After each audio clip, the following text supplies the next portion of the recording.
I'll give a very, very brief overview of what Liferay is and what we do. Essentially, Liferay is an open source enterprise portal and collaboration platform. So but essentially what that means is that we basically help enterprises, both large and small, manage and present data to the end user.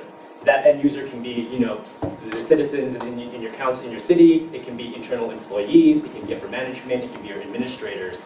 And your data can be anything from documents, health forms to tax forms to, internal forms that you need for your workflows. So it can be any data within your organization being managed and presented to, any end user in your organization. And we do that through a very unique distribution model, which is an open source development. Liferay is an open source portal.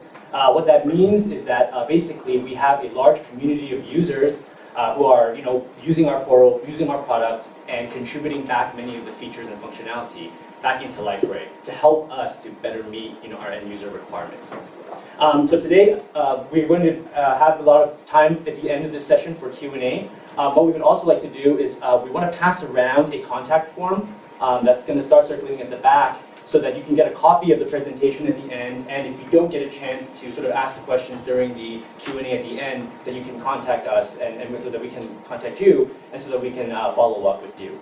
We're going to be doing an interactive case walkthrough of one of our case studies. Camden, Alistair Mangum is going to be presenting how they have leveraged the portal technology to build a dashboard for their business users and for their end users, their citizens. So Alistair, I'll pass it over to you. Thanks, Jack. Good afternoon, everyone. Am I talking loud enough for the guys at the back? Yeah? Okay. I'm not sure about the acoustics of the room. I'm Alistair Mangum. I work at London Borough of Camden, and I guess like a lot of people in local government, we've been kind of faced with the recent spending squeeze. And the spending squeeze has resulted in a lot of people saying we need to do stuff digitally. So for years, people like me have been saying we need to do stuff digitally, it's what people want. But what's actually happened is as the back office has started to contract, and we've got less people actually doing things manually and being able to interface with the customers, everybody's now coming to us and saying we need to do things digitally. So we're in the middle of what's our third iteration now of a customer access program. So we've had several iterations in the past that have kind of put in things like a CRM system and our main website, and we're now in the third iteration of that. So what I'm going to talk about this afternoon is what's that shaping up to be, and give you kind of like a high-level view of where we're at, and then hopefully you'll have lots and lots of questions to ask me. If not, I'm sure Joe's got some that he can kick off with. So, try and navigate this upside down. So what have we got here? Well, this is a map of the City of London. It's a proposal for the City of London after the Great Fire of London. So everyone here, I would imagine from their schooling days, is familiar with the Great Fire. Great Fire of London burnt down almost the whole of the City of London. And there were a number of proposals that came out after the Great Fire to actually rebuild London. As you can see here, this is the proposal that kind of like came from Crystal Wren, I think. And you see there's the big bit there in the middle. There's got St Paul's and some nice avenues and some nice public spaces, and everything's nicely interconnected and linked together with some kind of grid kind of pattern.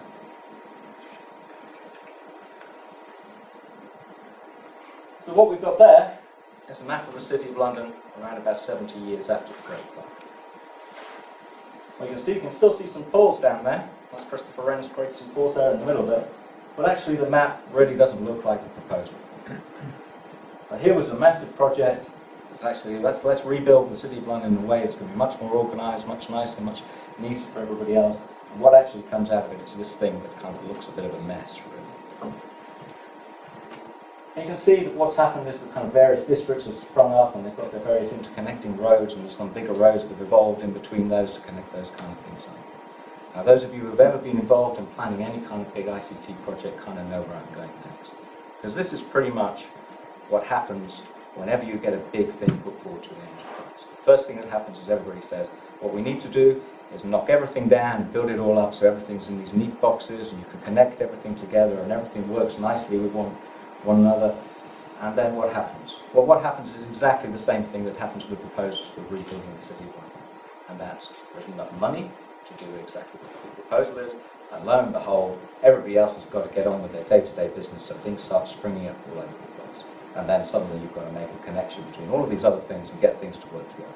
And that pretty much is where we are when we start to look at kind of like IT in the enterprise. Certainly, unless you've got a greenfield site, you're starting off with a whole bunch of other systems and other processes that already exist, and they're not going to go away. And no matter how many consultants you get in and say what you need to do is knock it all down and build this thing up the other way, when it comes down to it, you're going to find you don't have enough time, you don't have enough money, and somewhere somebody else has got to keep the business running, and so it just isn't going to happen. So we start building kind of bits and pieces all over the place and try and figure out how we've got to connect. And this is really the reality of trying to deliver government and local government services that we've got at the moment. We're trying to do things in a digital way, but we don't have a greenfield site, and we've got to figure out how we're going to connect them all together. So having said all of that, we can get this thing to work. That looks like a nice systems map for you. So this is pretty much, if you like, the tube map version of where we are now. So those of you, again, familiar with London, the tube map doesn't really bear much reality to actually if you start walking to the street. If you come out of Covent Garden Tube, try to walk to Leicester Square, it's nowhere near as far as it looks on that tube map. And this is our tube map of effectively what's happening within Camden. So what we've got there is a whole range of back office systems. We've got a bunch of things that are happening already. So we've got our customers, we've got our website, we've got our email, we've got our SMS, we've got our CRM system, we've got various other things. We've got kind of OptiTime, which is a scheduling system, we've got Condeco, which is our booking system. And all of these things exist already, and all of them are kind of in various niche parts of the business, delivering the function that they were bought for in order to get that part of the business running. And what we're faced with at the moment is the idea of saying, well, actually, we can no longer deliver the business to the customer in a series of specialised niches. We've got to try and pull this thing together. So how are we actually going to do that without knocking it all down and saying we need 5-10 years to build it all? So what we're starting to put into place is pretty much what you'll find most modern web businesses are already putting in place and have been for some years. So we've got kind of like a web services layer there, which is an open source layer built upon JBoss, which is what we're using to start connecting those back office systems together. But when I say connecting the back office systems together, this isn't actually in the way we would say traditional integration of systems. We're not connecting this system to this system, so the logic of the two systems works together.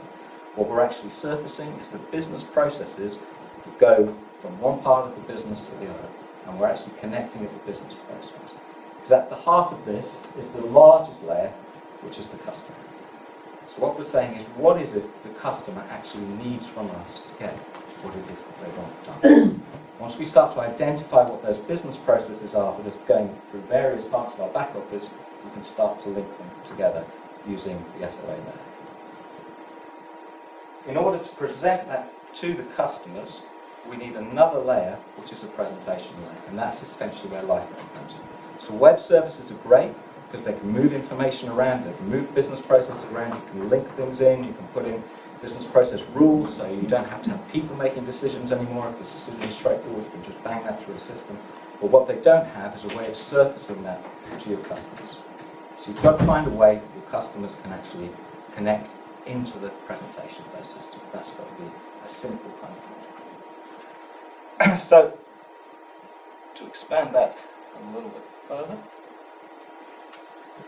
essentially what we're in the process of doing, it's probably a little bit hard to see the slide from the back, so I'll explain. So along the bottom we've got kind of efficiency, so the bottom left-hand corner says low, right-hand corner says high, similarly bottom left-hand corner low, top left-hand corner high.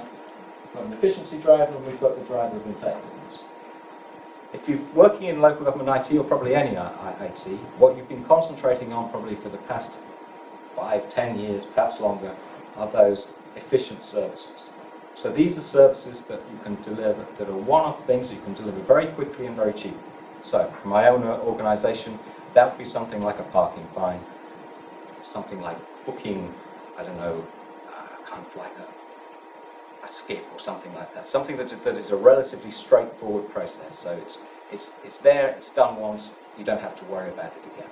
And that takes out a large chunk of the local authority's business. But that's a large chunk of local authority business for the most part that is already gone. So we've already all been doing kind of payments online for 5, 10 years. We've already been doing kind of simple kind of web forms online. And what's left is the complicated stuff. By complicated stuff, I'm not talking about the really complicated stuff like, kind of like child protection, but I'm talking about things like planning inquiries, I'm talking about things like leaseholder accounts. These are the kind of things that are generating a huge amount of noise within your own organisation. So they're the kind of thing that a call centre cannot necessarily deal with a single call. So they'll phone up and say, okay, I'm going to have to put you through to somebody in the back office, or I'm going to have to get somebody in the back office to call you back. And the transaction is going backwards and forwards because you've potentially got people who've had bits of paper that have been sent to them over the past 12 or 14 months and suddenly trying to make sense of an invoice that's arrived in the post and they don't quite understand where this bill has come from, or they've got some housing repair. But as far as they're concerned, they phoned up about sort of 5 weeks ago, and why hasn't somebody been around to fix the window? And so you've got potentially outsourced people dealing with that. There's a whole range of really complex scenarios that we've got within local authorities that are not suited to what I would describe as being a standard web transaction. So these are not one and done transactions. So what we've done in Camden is actually start to build what we're calling citizen accounts, or a business account. So the idea behind this is very, very similar to those of you who've got online banking. You'll have seen something very similar to this already. You go onto your online bank, you log on with your password, and it presents you your statement of account, and you can do some things related to kind of like making some direct debit payments, setting up standing orders, a whole range of things that previously you'd have probably had to go into the bank to sort out. And we've got a similar kind of approach. So for example, for our leaseholders who are within our citizen account, instead of having bills sent to them, they can actually go back onto their leaseholder account history, view the statement, and they can go back to a whole history of what they've been charged, when they've been charged, the amount that was charged, and they can drill down and see what that charge was made up of. Now, we haven't done anything in terms of building a new system. What we've done is we've gone into our Northgate system, connected those business processes using web services, and surfaced them through the Liferay Portal. So the Liferay Portal is, if you like, a shell, and it has like we've got some nice user interface on there so people can easily navigate their way around, but it isn't containing any data, and it isn't containing any real logic from a processing point of view. What it's doing is being able to surface those connections. And the reason that we've been able to do that is because they're already built in. So we could have done that anyway, right? We could have built ourselves a web page, put all the security layer on it, we could have put all those kind of web services interfaces into it, and we would have been able to build something almost exactly the same. But that would have taken us a considerable amount of time to put that piece together. So what we've got is something that's open source and is there already, but we can surface those pieces of data into it. Not only can we surface pieces of data in there, we can surface transactions in there. So if I go back to my nice tube map, so I'll go back one. Okay, so what you see there is something that's sort of underneath the Liferay, which lives with the joyous name of Primefaces. So Primefaces is essentially a sort of web application framework. It goes under the name of Java Server Faces, and it's an extension of that. What we recognise is that what we don't really have are forms in the traditional sense of a form. So the way we talk about forms in local authorities is not really the way in which product vendors actually describe forms. So we talk about everything as being a form. But in fact, if you think about what you're trying to do with a slightly complex form, then you're trying to get it to achieve many transactions at once. So I'll give you the example that we've got. We've got two examples that we've got surfacing through. One is for the citizens, which is about booking nationality checking service, and the other one is around booking a duty plan. So booking nationality service, you have to kind of select a slot, you have to kind of make a payment before the slot's confirmed. A traditional form will not be able to do that transaction for you because it will only be able to send something off to one place and then be able to return a result back. What you're actually building is a web application, a very small web application, but that's essentially what it is. To the customer, it looks like a form. From a systems point of view, it's a web application. And it relies on the Primefaces bit to actually surface, again, those web services. Excuse me. So, booking a duty planner. At the moment, until on the website, this one's going live in a couple of weeks, there is an e-form, and it says, basically, if you want to book a duty planner, fill this form in, and someone will call you back. So the process is, you fill in the form, that form goes into the back office, you wait for somebody to call you back. They might not call you back straight away, you think I'm waiting for somebody to call you back, so then you call up the call centre and say I'm waiting for a planner to call me back.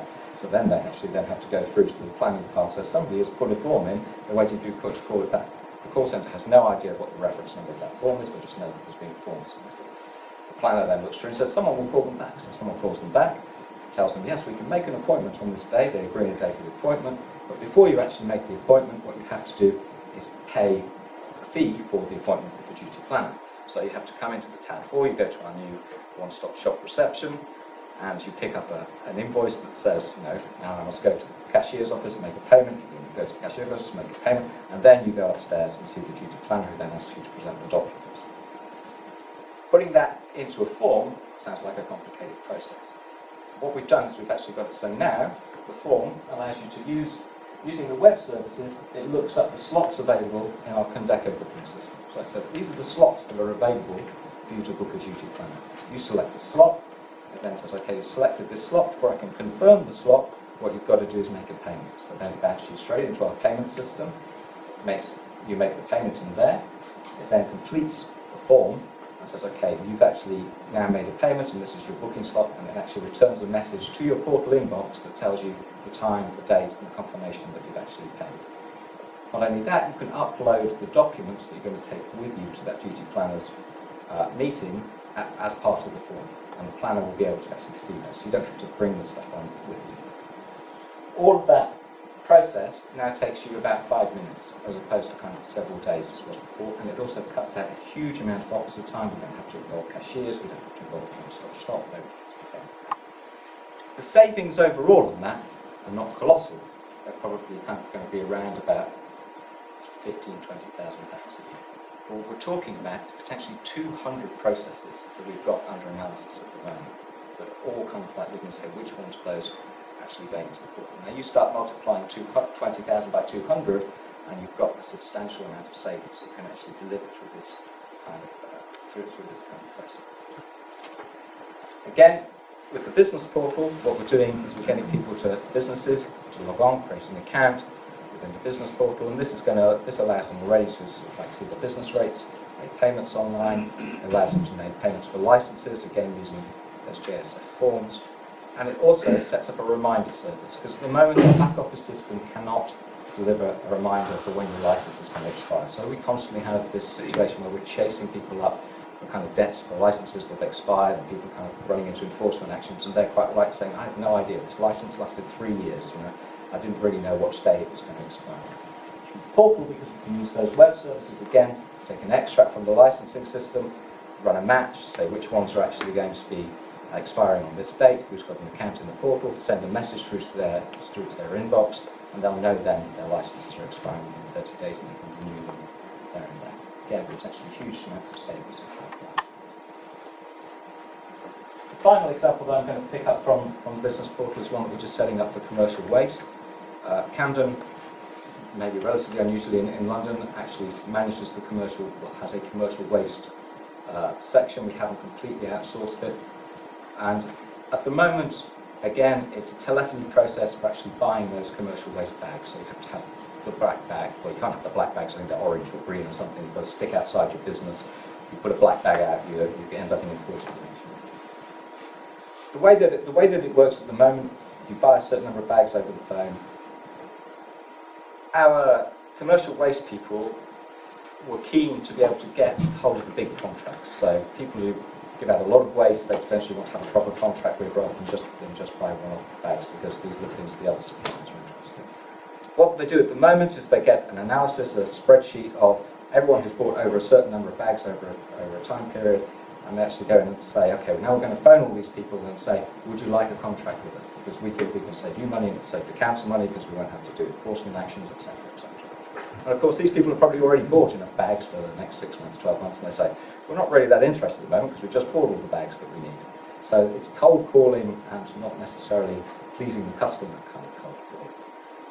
What we're able to do with the portal is actually put a trigger in there. So in other words, if I'm on my portal account and it says I'm going to order, I don't quite know the number, but let's say I'm going to order something like 25 bags.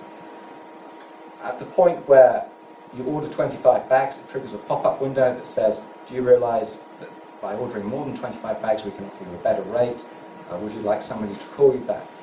And then you fill in a form and you get a quote, and that form goes straight into the back office. The back office then have a deed to call somebody back, and also you're satisfying the customer because they haven't actually bought any bags at this stage. What they've been informed to the point they're going to buy the bags, they're actually going to get a better service. So these are the kind of things that are starting to roll into those two accounts. We've got a 12-month program running in more and more features into both the citizen account and the business account. That's pretty much what I'm going to leave now. Am I okay for time? Yeah, perfect. Okay.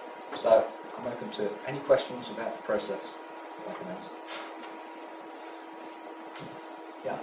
Yeah, I see you're obviously using Liferay as the portal container. Did you use any of the out-of-the-box applications as well, or is I'm just taking a guess that the Primefaces is a bespoke application?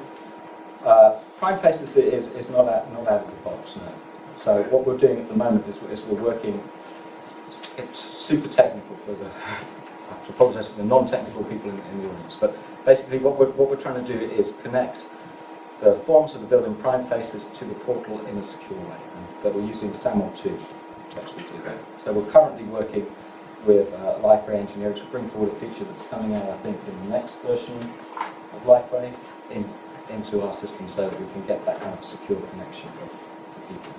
That's a technical issue. In terms of out-of-the-box stuff, the best feature that we found out of the box was actually the sign-on. So I should explain to you a little bit about the way in which we're doing kind of like the login and the authentication part on the portal. So the way that it works is that you can log in to the Citizen Portal, create a login, not an account, but create a login using either your Google password or your Facebook password, or potentially any other ID password. Those are the two that seems to be the most popular. And the reason that we went down that route is because we're aware that very few people will be contacting their council on such a regular rate that they're going to remember the password that they created for their account. So this is a big issue, because for the other things that we know that we've got online, for a while we had kind of like benefits and business rates online, and we're pushing those have both been pulled into the portal. Those things had online accounts, and there was a constant churn of people requesting new passwords, which is a big overhead for an ICT organisation. So if you can create something that allows them to log in with Facebook or log in with Google, then it's probably something that they're doing every day, and near enough every day, so they don't have to remember that. In fact, if they're already logged in on the system to either of those accounts, they don't even need to remember their Google password. It just pops up a box, and you click on it, and you're straight through. So the login thing we use straight out of the box. And then the registration, you then fill in your registration details. At the point where you've logged in and done a registration, the only thing that you actually have in that portal account is a welcome message. Because you cannot see anything else. Because what we want to do is to make the barrier of entry as low as possible. So we didn't want to start saying, well, what kind of level of services are we putting in there? We're putting level 3 services, level 2 security services, how much security we're going to have to put up front. We're going to have to ask people for, kind of fingerprints before they can actually log onto our portal. Because we knew this would stop people. Because at the end of the day, we're trying to deliver channel shift policy. But for the citizens, it's whichever channel is easiest to use. So we've got to make the digital channel as easy to use as possible if they're going to use it. Otherwise, they're just going to keep picking up that phone and costing us money. So once you're through to the portal, it's then that we start asking you for details that we know. So, for example, if you're a leaseholder, we ask you to give us your leaseholder account number. So the leaseholder will then enter in the leaseholder account number into the portal. We've got a set of web services that sit behind that. So the web service takes that leaseholder account number, and it also takes the other details that they have already entered into the portal when they've registered. So it knows their name, their date of birth, telephone number, and their address. We then connect those to the back office system with essentially a question that's saying, this leaseholder account number, this name, this date of birth, this address, do you have a match? Yes or no? If it's yes, then what we do is we pass through a key into the portal which they don't see. That automatically surfaces not just the leaseholder account that they've asked for, but any leaseholder accounts that are linked within that Northgate system straight into the portal. So they don't have to enter it each time, so straight away they've got a view of all of the leaseholder accounts, because we do have people who bought multiple kind of accounts of properties. It's the same if you're a tenant. It surfaces your existing tenancy and then any kind of garages or sheds or anything else that's associated with that tenancy and linked within Northgate. automatically get surface into the product. So probably put that. We work on the same principle for the business rates. So if you actually put the business rates account number again, it actually then checks this business, this address, this account number, and then provides you with access to any business rates accounts and link to it. And that's basically the principle that we've taken behind the portal, is to put the emphasis not on putting the security up front, but building the security into each feature as we add it in. So you have to provide us with details that we already know about you before we actually then start surfacing details.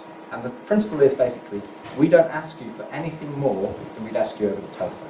So if we're providing that service to you over the telephone, all you have to do is phone up and say, this is my name, this is my address, this is my account number. We will tell you information. We probably won't even ask you your date of birth, so we're probably asking some more details than we're asking on the telephone. And that's the principle that we've been building out the portal services on.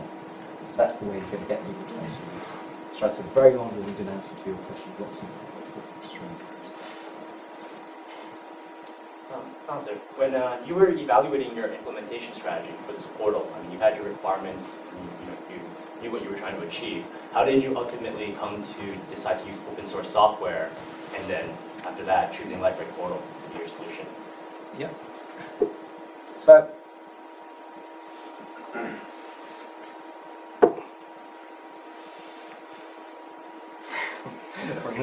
probably not a, and then probably, I don't know, you might like it, you might not.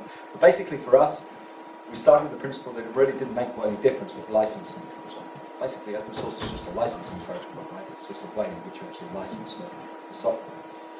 What we started from was, is we have a series of design principles that we've actually built up over the past kind of like 12, 14 months. And these are the basic design principles that we're going to build any service on top of.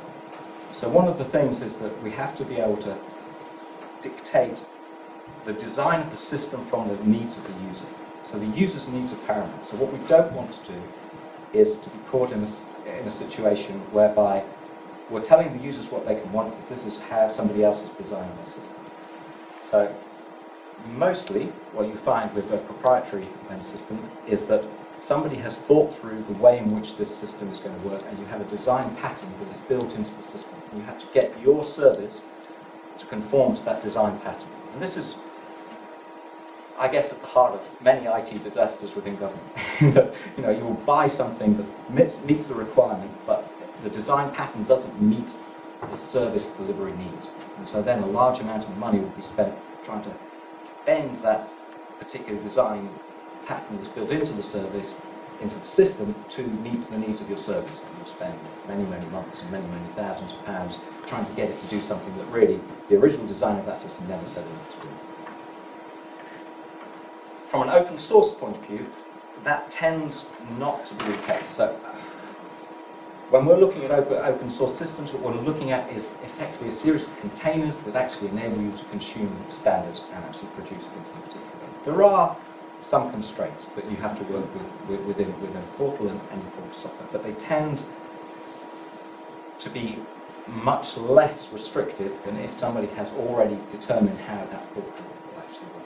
So we don't run into the problem that this box has to go there because it can't go anywhere else. We'd actually start by actually saying, okay, we start any one of these services by saying, let's figure out what the user needs are. Then we actually design something on paper, we do a paper prototype, actually test that with some of the users. So if this kind of works on paper, then let's take it through to the next step, which is actually potentially, if we know it's going to be expensive, we do an HTML mock-up and we test on that. So we test off the HTML mock-up. The HTML mock-up looks good. So only at that point will we then start to actually put it into a system. So with that kind of thing in mind, we'd actually done quite an extensive evaluation of the various portal offerings that were out there. And then on top of that, we did a sort of a validation, I suppose is the best way to describe it, we've got to make sure that we weren't actually going to be buying something that disappeared after 6 months. And I don't know whether it's in the pack or not, but the Gartner Magic Quadrant has Liferay in the right spot. I don't quite remember, it's the top right-hand quadrant or something like that. But it's the top, the point where the accountants feel very reassured. And this is the right place to be buying software from a software company. So from that perspective, we made sure that we kind of not only kind of looked at how we were going to use the software from the design point of view, but carried out some due diligence on the company that was actually going to be providing the software. Because we're a relatively small team within Camden. I mean, we don't have the development resource to kind of like manage a big development like this. What we do is we manage the architecture, we manage the design, and then we put it out to tender to SMEs. Again, this is another good thing for us from open source perspective, is that we can test out these SMEs in advance. So in other words, we could say, if somebody comes to us and says, look, we know that you're kind of doing this work, we'd be really interested in being one of your suppliers, which happens all the time. You know, Camden's got quite a large ICT kind of like community, and we quite often get approached by suppliers saying we want to be interested workers. We say to us, okay, these are the technologies that we're working with. So we're working with Liferay, we're working with JBoss, both of which are open source. If you do this simple proof of concept, which some cases we may pay for, some cases we may just say, look, here's this, go away and show us that you can do it, then at that point we put them on our list of people we're going to send out tenders to. So in other words, they've got to show to us first that they're capable of delivering something of a decent code quality within a decent period of time before we'll actually add them to that list of companies that we're tendering. And that means that we've got a huge range of people that we can tender for different parts of it. So we've got insuring, we've got specialist kind of like companies. There's a company called Softlight, who are about sort of like, I think, 90 strong or something. They're just kind of pure techie developers who are in Kentish Town. And we've used companies like from the Philippines to actually do the work on this book, because we can offshore it, because we understand how the technology should work. And if it comes back, we know that other people can potentially fix it. It's terribly broken, but it isn't terribly broken because we've already tested them. We know that they can actually work. So this means we can work on the complicated stuff using kind of like specialist people close to us, and the relatively simple stuff, and I'm talking about kind of like things like, you know, kind of like the simple kind of like presentation layer stuff, we can offshore that and get it done at a much cheaper rate. Sorry, Yeah, sure. I'm not sure if you answered the question about how you selected Liferay. Oh right, I'm sorry, I thought I did. So basically, we went through the process of evaluating the open source kind of and the potential, the possible kind of alternatives in the proprietary area, and we passed that off to Gartner and said, look, these are our requirements. These are potential suppliers that seem to meet those requirements, and they basically came back and said Liferay is the best fit. But how did you procure it? Well, we didn't procure the development. What we procured is the support license. So the support license is within our kind of like, we can only procure support from Liferay, potentially from Liferay, so that's how we procure it. It's not, are we talking about open tender or project, or is it just something that below the All right. Okay. So it fell within the cost of what we were doing in terms of like license support falls within well below the OG kind of level for the size of thing that we're doing. So that wasn't an issue for us in terms of our internal procurement stuff. The big money is spent on actually doing the development. So Liferay don't provide you with something. They provide you with effectively a shell. So you can install Liferay on your server and it's like a shell piece of software. Master might tell me different, but I don't think there's a huge amount that you could do with that shell in terms of like, certainly not for what we're trying to achieve in terms of citizen. So then you have to get the actual shell developed into something. So you've got to build those connectors, you've got to kind of like get those kind of like the registration piece built up, you've got to kind of build those kind of pages which are going to surface the few statements, etc. So those pieces of work we packaged up and actually put them out to tender. So we would send them out to kind of like, I think, 6 or so kind of Liferay suppliers, so people who actually provide development services for Liferay, and then take the best price and best quality fit off in a normal kind of procurement kind of way. So the cost of your installation, if you're doing something like this, shouldn't be in that shell platform, because that is not where you're going to spend the money. And again, this is something that you've got to look at when you're talking about some of the big proprietary alternatives. They do come with perhaps some more basic built-in features as you buy them. You could probably do some basic content management out of them. Unless that's actually what you want, you're still going to have to spend on top on that development piece. So that's really why we went down the open source route. You recognise quite early on that what we're doing is not what I would describe as a standard portal implementation, because a standard portal implementation is probably meant for internal use, so it's kind of like set up so that it can consume your HR system, potentially your internal intranet and your expenses forms and that kind of stuff. And there are a large number of suppliers who will provide you something that comes with that out of the box. So you can say, I can connect my Oracle HR system to that thing, it shows me my HR system, it shows me my expenses form. That isn't what we're building here, so that's clearly not what we want to sort of keep it for us.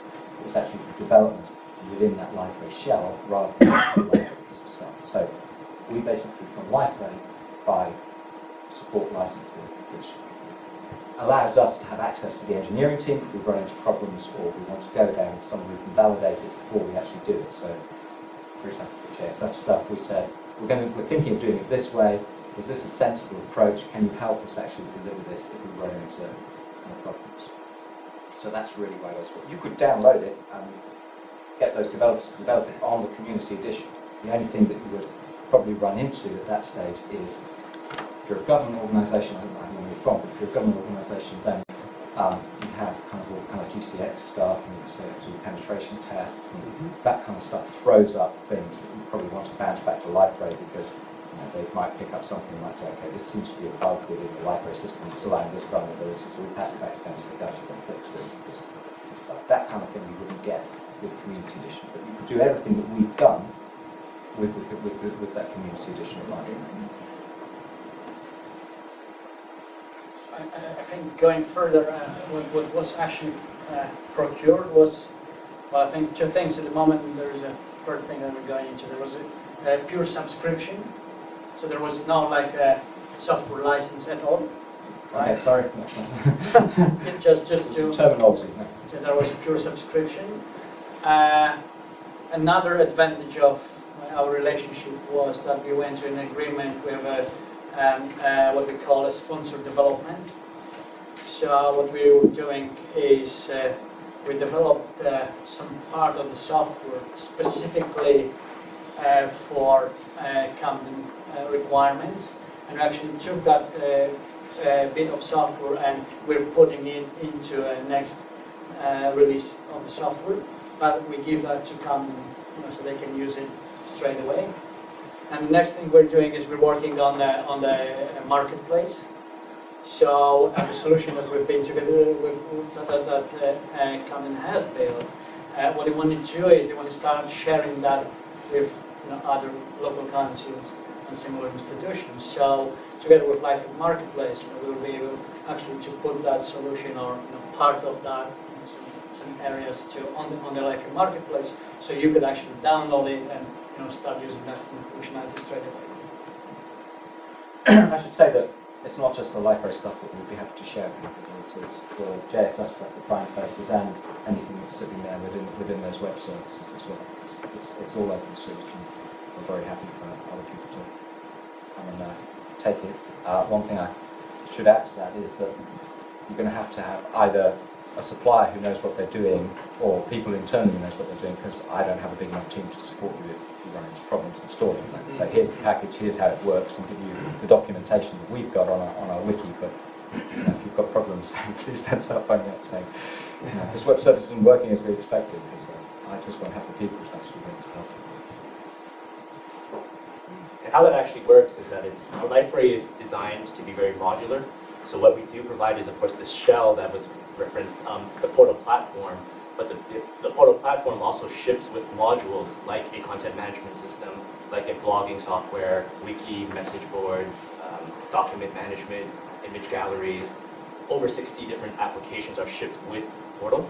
And our end users can choose to either use them out of the box or customize them, or have another entirely different module built and replace one of the ones that are shipped with Liferay. So it really gives you a lot of flexibility end to end. And then these marketplace modules that we're talking about here are modules that are developed, specifically for this application that can maybe be reused, by another portal in another county or another city, without having to do a lot of additional work. So just taking the module from one portal and then dropping it into another, and perhaps rebranding the look and feel, and then connecting it to a different data source.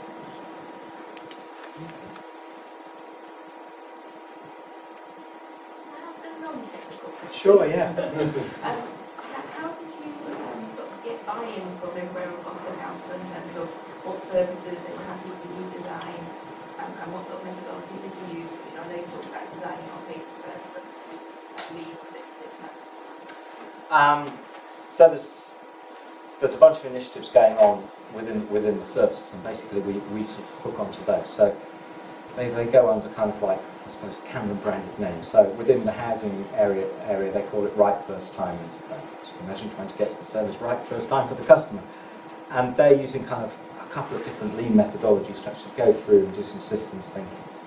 And so we embed some people within those systems thinking reviews, and so we can start to make some suggestions as to how we think technology that we've got already, or potentially technology that is available, can actually help them deliver those services. What we found previously was that people do reviews and they've come up with probably a pre-packaged solution that's somewhere along the line as part of that review. A vendor had kind of like appeared from somewhere else and kind of like presented to them and said, oh, we've done our systems thinking review and here's the product that we want. And we're kind of like, well, it can't really work like that.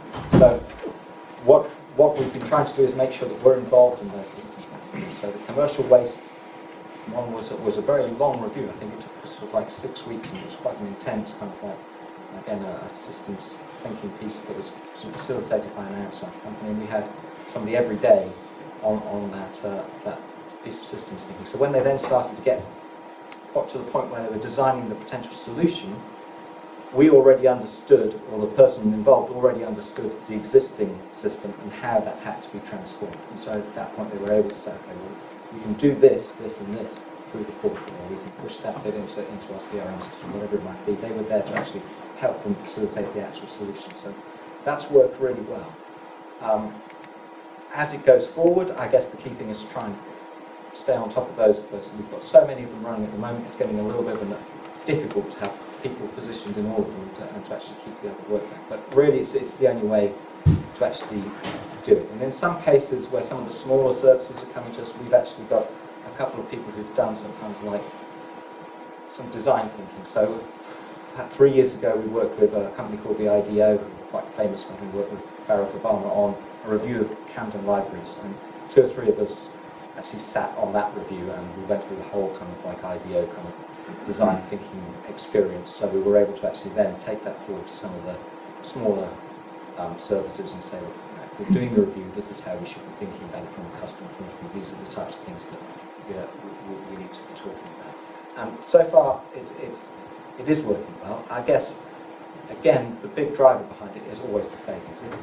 If it's a service that has to make savings targets, they tend to be much more motivated to do that lean systems thinking and get you involved than a service that isn't currently going through that. And so it's a matter of trying to pick the kind of the right things that can go into the portal without them just all ending up as being like a whole bunch of trivial things that nobody's really that bothered about, and some of the big things on the outside. So it is a tricky balancing, but that's essentially the way we can do it.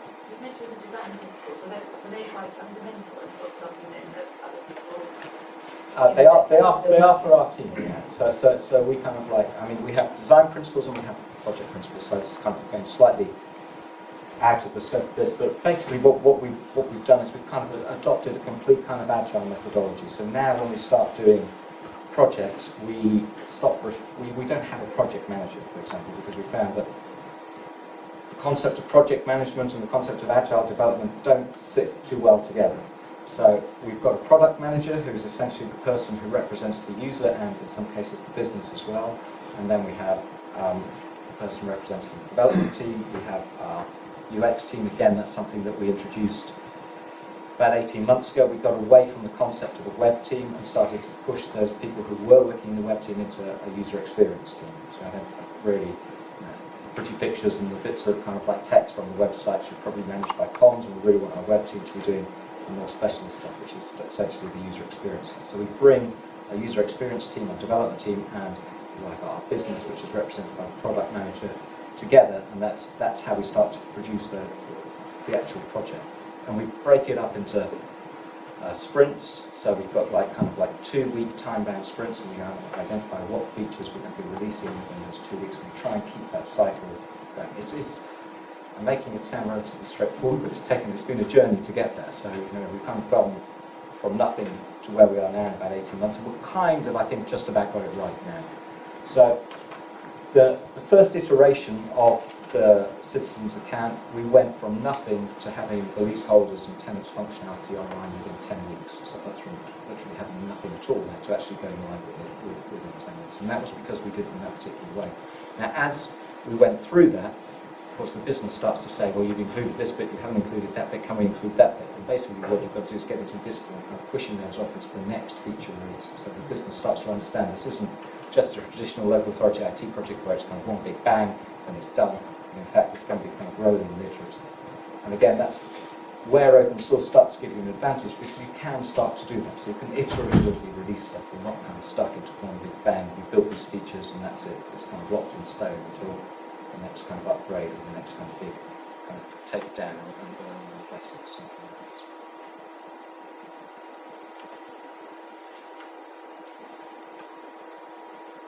that. Yes.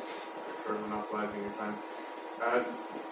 The way I see this diagram, I see the Liferay component is really used purely as a presentation layer, and the data store is really in the back office systems. So all the business processes and the data is stored there, and it's encapsulated behind the SOA platform. Correct. So my question to you is, With one exception, which is at the moment, the user data for the Liferay login sits within Liferay. Yeah.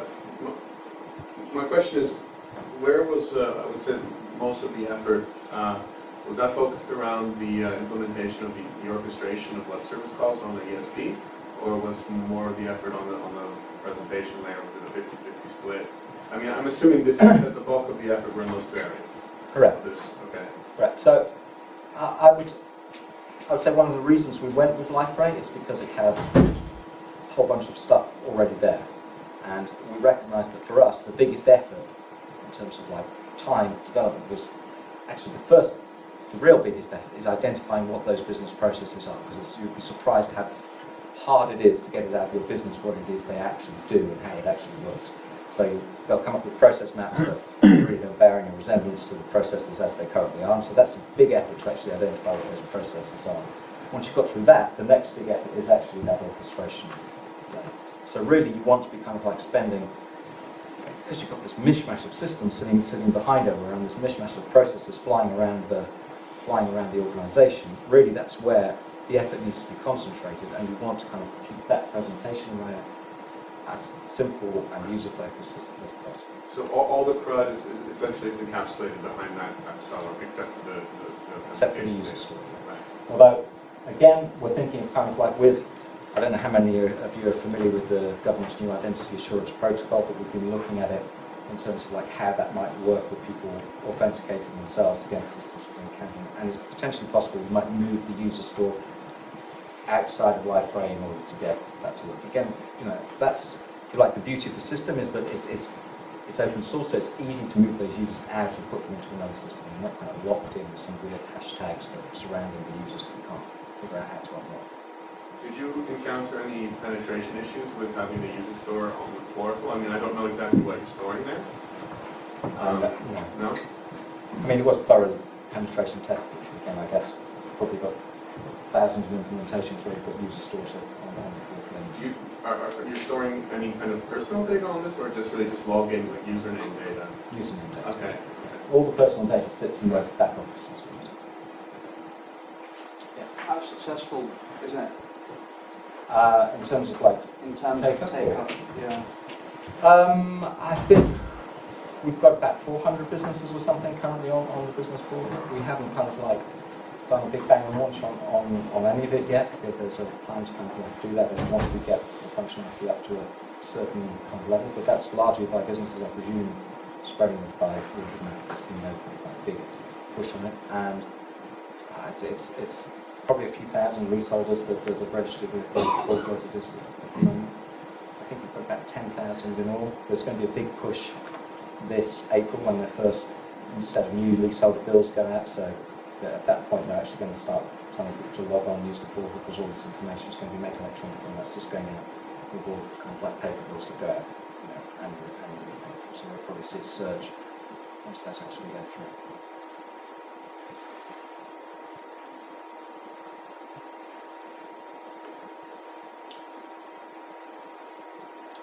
questions? If not, we do have a booth downstairs, the Liferay booth. Feel free to come by and see us if you have any questions, follow up. Thank you, Alistair, for your presentation. Appreciate it. Thanks,